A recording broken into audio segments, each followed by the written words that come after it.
आज कंपेयर करेंगे दो माइक्रो मार्केट्स को, द्वारका एक्सप्रेसवे को और गोल्फ कोर्स एक्सटेंशन रोड को। कंपैरिजन करने का रीज़न सिर्फ इतना ही है कि आपको ये पता लग सके कि कहाँ पे प्रॉपर्टी के प्राइसेस आज रीजनेबल हैं और कहाँ पे आपको बाय करना चाहिए। बिकॉज बेनिफिट्स की तो सारी बात कर लेते हैं बट चैलेंजेस की कोई बात नहीं करता है। आजकल द्वारका एक्सप्रेसवे एक बहुत ही पॉजिटिव नोट में चल रहा है। पिछले 6 महीने से सेंटिमेंट्स बड़े अच्छे हैं द्वारका एक्सप्रेसवे पे, क्योंकि वहाँ की प्रॉपर्टीज़ भी सेंटिमेंट्स को चलते हुए बहुत राइज हो रही है। तो क्या सिर्फ सेंटिमेंट्स ही हैं जो द्वारका एक्सप्रेसवे को राइज कर रहे हैं? तो इसीलिए यूट्यूब वीडियो आप कोई भी उठा के देख लें, सिर्फ द्वारका एक्सप्रेसवे की अच्छी बातें बोली हुई हैं कि द्वारका एक्सप्रेसवे पे ये है, द्वारका एक्सप्रेसवे पे वो है, वाइडर रोड्स है। हम भी बात करेंगे कुछ बेनिफिट्स की, बट इसके चैलेंजेस भी बताएंगे आज, बिकॉज द्वारका एक्सप्रेसवे पे अगर बेनिफिट्स है तो चैलेंजेस भी बहुत है। यही बात कर लें गोल्फ कोर्स एक्सटेंशन रोड की, तो गोल्फ कोर्स एक्सटेंशन रोड की अच्छी बातें तो सुनते हुए 5 साल हो गए। हर यूट्यूब वीडियो पे आप 5 साल पुरानी भी उठा के देखेंगे तो गोल्फ कोर्स एक्सटेंशन रोड के सिर्फ बेनिफिट्स बताए हैं, बट आज उसके चैलेंजेस की भी बात करेंगे कि गोल्फ कोर्स एक्सटेंशन रोड पे भी ऐसे क्या चैलेंजेस है जो कि थोड़ा सा प्रॉब्लमेटिक हो सकते हैं, और वहाँ पे आपको प्रॉपर्टी बाय करने में क्या क्या चैलेंजेस आएंगे, लेने के बाद क्या क्या चैलेंजेस आएंगे। तो सारी बात करेंगे आज। वीडियो को लास्ट तक देखना, अगर अच्छा लगे तो सब्सक्राइब कर देना, शेयर कर देना, बेल आइकन को क्लिक कर देना। तो शुरू करते हैं आज का कंपैरिजन। तो welcome to my channel the Vipul talks. मेरा नाम है विपुल और जैसे मैंने आपको बताया कि आज हम कंपेयर करेंगे दो माइक्रो मार्केट्स, बेनिफिट्स भी और चैलेंजेस भी। बेनिफिट्स बताऊंगा थोड़ी सी जल्दी और चैलेंजेस पे थोड़ा सा गौर फरमाएंगे, थोड़ा सा आराम से बात करेंगे ताकि आपको पता चल जाए कि इन मार्केट्स में चैलेंजेस क्या है। प्रॉपर्टी लेने के बाद आपको किस किस प्रॉब्लम का सामना भी करना पड़ सकता है। तो शुरू करते हैं द्वारका एक्सप्रेसवे पे। द्वारका एक्सप्रेसवे की अगर मैं बात करूँ बेनिफिट्स की कि क्या द्वारका एक्सप्रेसवे पे अच्छी चीज़ें हैं और क्या द्वारका एक्सप्रेसवे में फ्यूचर में भी आपको लाभदायक चीज़ें मिलेंगी। तो सबसे बड़ी चीज़ है इजी कनेक्टिविटी। दिल्ली एयरपोर्ट से बहुत अच्छी कनेक्टिविटी है, दिल्ली से बहुत अच्छी कनेक्टिविटी है। जो भी मेजर चीज़ें आ रही हैं जैसे कि वो भारत वंदना पार्क हो, चाहे वो कन्वेंशन सेंटर हो, IICC हो, या द्वारका से कनेक्टिविटी देखें, एयरपोर्ट से कनेक्टिविटी देखें तो बहुत सीमलेस है। दूसरा सबसे बड़ा बेनिफिट द्वारका एक्सप्रेसवे पे ये है कि बहुत वाइडर रोड्स है, तो आपको शायद ट्रैफिक जैम का सामना ना करना पड़े आने वाले टाइम में भी, क्योंकि वो आज भी 20 साल एडवांस तरीके से बिल्ड किया गया है। तो ये एक बहुत बड़ा अच्छा पॉइंट है द्वारका एक्सप्रेसवे का। तीसरा सबसे अच्छा पॉइंट द्वारका एक्सप्रेसवे का ये है कि यहाँ पे वाटर लॉगिंग की प्रॉब्लम नहीं है। आने वाले टाइम में भी मुझे लगता है नहीं होगी, क्योंकि ड्रेनेज सिस्टम काफ़ी अच्छा है, न्यूली बिल्ट है और नीचे रोड्स नहीं हैं। तो वाटर लॉगिंग की प्रॉब्लम यहाँ पे ना आज है और हो सकता है फ्यूचर में भी हमें देखने को ना मिले।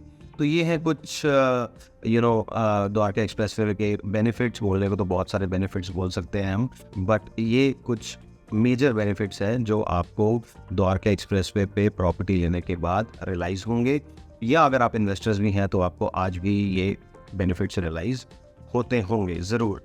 बात करते हैं गोल्फ कोर्स एक्सटेंशन रोड की कि गोल्फ कोर्स एक्सटेंशन रोड में क्या बेनिफिट्स है। तो गोल्फ कोर्स एक्सटेंशन रोड पे ये बेनिफिट्स है सोशल इंफ्रास्ट्रक्चर, जिसकी हम बात करते हैं स्कूल्स की, हॉस्पिटल्स की, मॉल्स की, कमर्शियल मार्केट्स की, वो आज बिल्कुल इन प्लेस है। अगर आपका बच्चा छोटा है, अगर आपके पेरेंट्स एक ओल्ड एज में है, तो उनके लिए बहुत ज़रूरी है कि स्कूल्स नियर बाय होने चाहिए, हॉस्पिटल्स नियर बाय होने चाहिए। तो गोल्फ कोर्स एक्सटेंशन रोड पे 1 किलोमीटर के दायरे पे आपको सब कुछ मिलता है जो द्वारका एक्सप्रेसवे पे थोड़ा सा नहीं मिलता। द्वारका एक्सप्रेसवे के चैलेंजेस की भी बात करेंगे। पहले हम गोल्फ कोर्स एक्सटेंशन रोड की कुछ अच्छाइयाँ जान लेते हैं और गोल्फ कोर्स एक्सटेंशन रोड की चैलेंजेस की भी बात करेंगे। तो सोशल इंफ्रास्ट्रक्चर बहुत अच्छा है, स्कूल्स, हॉस्पिटल्स, ऑफिसेज बहुत बढ़िया कनेक्टेड हैं। गोल्फ कोर्स रोड से काफ़ी अच्छी कनेक्टिविटी है, दिल्ली फरीदाबाद रोड से काफ़ी अच्छी कनेक्टिविटी है। पहले रोड्स काफ़ी टूटी हुई थी, बट अब रोड्स की भी मरम्मत हो चुकी है, तो रोड्स पे आपको खड्डे देखने को नहीं मिलते, जो पहले एक बहुत मेजर इशू था गोल्फ कोर्स एक्सटेंशन रोड का। तो आज वो प्रॉब्लम भी ख़त्म हो चुकी है। एग्जिस्टिंग मेट्रो लाइन है, तो आप अगर एक कम्यूट करना चाह रहे हैं एक पब्लिक ट्रांसपोर्ट से, तो आपको विद इन 3 किलोमीटर्स के रेडियस पे, चाहे आप सेक्टर 65 में रहें, चाहे आप 59 में रहें, चाहे आप सेक्टर 67 में क्यों ना रहें, क्योंकि पूरा गोल्फ कोर्स एक्सटेंशन रोड का पार्ट है, आप गोल्फ कोर्स एक्सटेंशन रोड के किसी भी कोने से मेट्रो लाइन बोर्ड कर सकते हैं with in a span of 5 to 10 minutes, जो कि आज बाकी जगहों पे नहीं है। तो ये एक बहुत बड़ा एडवांटेज है गोल्फ कोर्स एक्सटेंशन रोड पे रहने वाले लोगों के लिए, बिकॉज ऐसा नहीं है कि लोगों के पास आज गाड़ियाँ नहीं हैं, but it is a ease to travel from metro when you going to Delhi, because traffic jam से बचने का सबसे बढ़िया साधन मेट्रो ही है, और वो पास हो तो सबसे बढ़िया होता है। तो ये थी तीसरी एडवांटेज। चौथी की बात करते हैं बहुत मेजर जो प्रोजेक्ट्स हैं गोल्फ कोर्स एक्सटेंशन रोड पे वो लो डेंसिटी प्रोजेक्ट्स हैं, बिकॉज वो थोड़े से ओल्ड हो चुके हैं, इसीलिए वो लो डेंसिटी प्रोजेक्ट्स हैं। तो आपको अगर खुलापन पसंद है तो आपको द्वारका एक्सप्रेसवे पे शायद ना मिले, क्योंकि वहाँ पे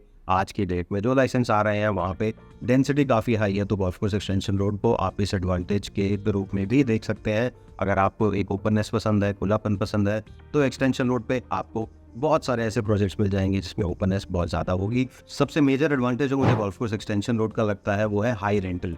हाई रेंटल इसलिए क्योंकि ऑफिस पास है, सारी रोज़मर्रा की चीज़ें आपको बिल्कुल पास मिल जाती हैं, तो हाई रेंटल्स है, काफ़ी अच्छे रेंटल्स हैं। अगर हम कंपेयर करें, अगर गोल्फ कोर्स एक्सटेंशन रोड पे कोई प्रॉपर्टी 2.5 करोड़ रुपए की है और न्यू गुड़गांव में कोई प्रॉपर्टी 2.5 करोड़ रुपए की है और सेम प्रॉपर्टी द्वारका एक्सप्रेसवे भी 2.5 करोड़ रुपए की है, तो ऑलमोस्ट 1.5 से 1.25 गुना रेंटल्स आपको गोल्फ कोर्स एक्सटेंशन रोड पे मिल सकते हैं उसी बजट की प्रॉपर्टी में, in comparison to Dwarka expressway और न्यू गुड़गांव। जैसे कि अगर 2.5 करोड़ रुपए की प्रॉपर्टी पे आपको द्वारका एक्सप्रेसवे पे 30,000 रुपये का रेंटल आता है और न्यू गुड़गांव में आपको 40,000 रुपये का रेंटल आता है, वैसे ही 2.5 करोड़ की प्रॉपर्टी में गोल्फ कोर्स एक्सटेंशन रोड पे it could go up to 55 to 65,000 also. तो हाई रेंटल्स है, बहुत बड़ी चीज़ है। तो ये थे गोल्फ कोर्स एक्सटेंशन रोड के कुछ बेनिफिट्स। अब बात करते हैं चैलेंजेस की। पहले चैलेंज की बात करेंगे गोल्फ कोर्स एक्सटेंशन रोड की, क्योंकि उसी की बात चल रही है। तो सबसे बड़ा challenge golf course extension road पे ये है कि ट्रैफिक बहुत है, बहुत ज़्यादा ट्रैफिक है। अगर आपको सेक्टर 67 से सेक्टर 59 जाने का ट्रैवल टाइम बताऊं तो ऑलमोस्ट 10 से 15 मिनट है, हालांकि डिस्टेंस कुछ भी नहीं है। तो ट्रैफिक ज़्यादा है और जहां पे डेवलपमेंट हो जाती है वहां पे ट्रैफिक बढ़ता ही बढ़ता है। ये चीज़ द्वारका एक्सप्रेसवे के साथ भी होगी, बट उसका एडवांटेज मैंने आपको बता दिया कि उसकी रूट्स इतनी वाइड है, शायद आपको ट्रैफिक का सामना ना करना पड़े। दूसरा challenge golf course extension road का, जैसे ही बारिशें होती हैं हेवी वाटर लॉगिंग हो जाती है, क्योंकि ड्रेनेज सिस्टम काफ़ी पुराना है। तो ये एक बहुत बड़ा इशू है, चाहे एक्सटेंशन रोड की बात करें, चाहे गोल्फ कोर्स की बात करें, हर जगह वाटर लॉगिंग की प्रॉब्लम गुड़गांव में है। जो भी पुराने डेवलप्ड एरियाज़ हैं, बट नए डेवलप्ड एरियाज़ में ऐसी चीज़ नहीं है। जैसे न्यू गुड़गांव में कभी भी वाटर लॉगिंग देखने को नहीं मिली, द्वारका एक्सप्रेसवे पे वाटर लॉगिंग देखने को नहीं मिली। ऑफ कोर्स अंदर के गांव में ज़रूर मिलती होगी, बट बाहर रोड्स पे प्रॉपर्टीज़ के आसपास वाटर लॉगिंग देखने को नहीं मिली। तो ये भी एक गोल्फ कोर्स एक्सटेंशन रोड का एक मेजर डिसएडवांटेज है। गोल्फ कोर्स एक्सटेंशन रोड के एक और चैलेंज की बात करेंगे, वहाँ पे आपको कंपैरेटिवली ओल्डर प्रॉपर्टीज़ मिलेंगी। अगर आप एक ready to move in option देख रहे हैं और अगर आप एक नई प्रॉपर्टी देख रहे हैं रेडी टू मूव इन में, तो आपको जनरली बड़े साइजेस ही मिलते हैं, जो कि आपके बजट को थोड़ा सा एस्केलेट कर देते हैं। अगर आपको छोटी प्रॉपर्टी देखनी है, 2 बेडरूम देखना है, 2.5 बेडरूम देखना है, तो 1-2 प्रोजेक्ट्स को छोड़ के वो सारी चीज़ आपको पुराने प्रोजेक्ट्स में मिलेगी। तो उस चीज़ से आपको थोड़ा सा कॉम्प्रोमाइज़ करना पड़ सकता है गोल्फ कोर्स एक्सटेंशन रोड की। अब बात कर लेते हैं द्वारका एक्सप्रेसवे के चैलेंजेस की। ये सारी चीज़ें मैं आपको इसलिए बता रहा हूँ ताकि आप अपनी प्रॉपर्टी एक अच्छे तरीके से प्लान कर सकें, आपको पता हो कि यहाँ पे क्या प्रॉब्लम्स है और यहाँ पे क्या अच्छी चीज़ें हैं। आप अपने लेवल पे, इंडिविजुअल लेवल पे ये डिसाइड कर सकते हैं, हाँ मेरे को ये चैलेंजेस का सामना करना पड़ सकता है, but I am comfortable with that, क्योंकि मेरे को ये अच्छाइयाँ चाहिए ही चाहिए। मेरे को ये एडवांटेजेस जो है, चाहे वो गोल्फ कोर्स एक्सटेंशन की हो, चाहे द्वारका एक्सप्रेसवे की हो, मेरा उनसे बहुत अच्छे से काम चलता है। तो आप अपना प्रॉपर्टी उसी हिसाब से प्लान कर सकते हैं। द्वारका एक्सप्रेसवे का एक सबसे बड़ा चैलेंज ये है कि वहाँ पे सोशल इंफ्रास्ट्रक्चर इज़ मिसिंग, जो मुझे लगता है अभी भी 6 से 7 साल लगेंगे। वहाँ पे स्कूल्स के नाम पे सिर्फ 2-3 स्कूल्स हैं, हॉस्पिटल्स के नाम पे सिर्फ 2-3 हॉस्पिटल्स हैं, वो भी बहुत ज़्यादा प्रोमिनेंट नहीं है। अगर आपको मेदांता जाना है, मैक्स जाना है या अपोलो जाना है, तो गोल्फ कोर्स एक्सटेंशन रोड से बहुत करीब है। अगर मैं द्वारका एक्सप्रेसवे की बात करूँ, वहाँ से ये चीज़ें अभी मिसिंग हैं, बट आने वाले टाइम में आपको ये सारी चीज़ें देखने को मिलेंगी। बट आज अगर ready to move in option देखते हैं तो आपको इन चैलेंजेस का सामना करना पड़ सकता है। हो सकता है 4 से 5 साल बाद जो वहाँ पे रह रहा हो, इन चैलेंजेस का सामना उनको ना करना पड़े, बिकॉज बहुत सारी डेवलपमेंट हो रही है, हर चीज़ वहाँ पे बन रही है, हर चीज़ खुल रही है, धीरे धीरे, गति बहुत स्लो है, बट इवेंचुअली वहाँ पे सोशल इंफ्रास्ट्रक्चर आ जाएगा। बट आज सोशल इंफ्रास्ट्रक्चर एक्सटेंशन रोड के मुकाबले 20% भी नहीं है।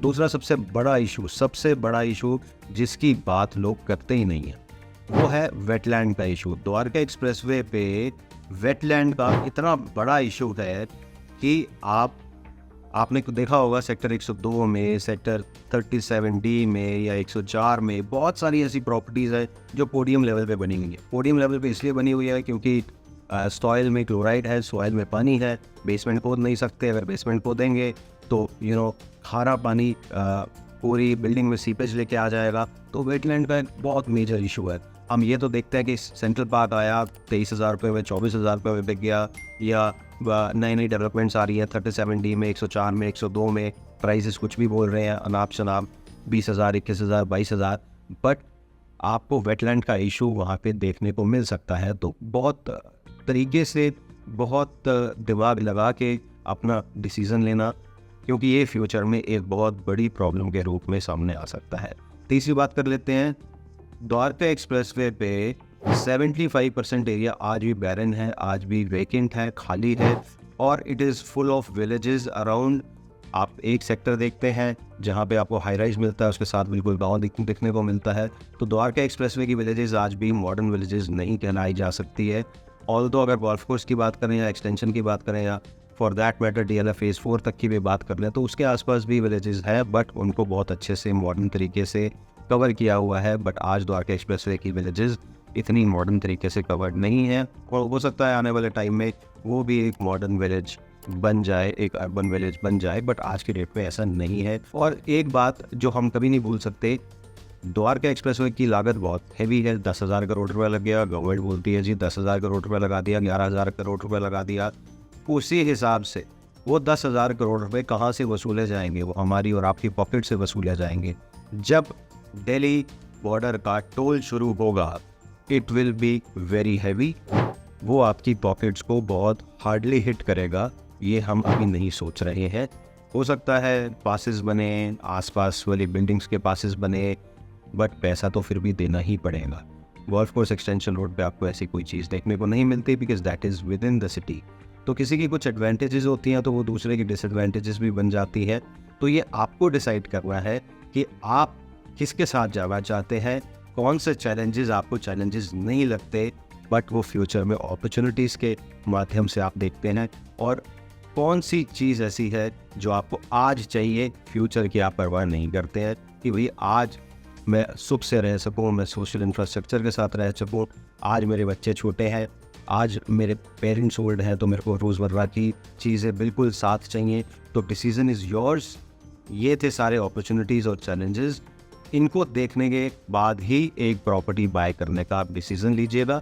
और अगर इसके बाद भी आप कंफ्यूज हैं तो नीचे दिए हुए नंबर पे कॉल करना, शायद हम आपकी हेल्प कर पाए एक राइट डिसीजन लेने के लिए। सो आज के लिए बस इतना ही। अगर आपको ये वीडियो पसंद आई हो तो चैनल को सब्सक्राइब कर देना, शेयर कर देना, लाइक कर देना, और बेल आइकन को क्लिक कर देना, सो दैट ऐसा कंटेंट हम आपके लिए लेके आते रहें और आपके बाइंग एक्सपीरियंस को एनहेंस करते रहें। Thank you.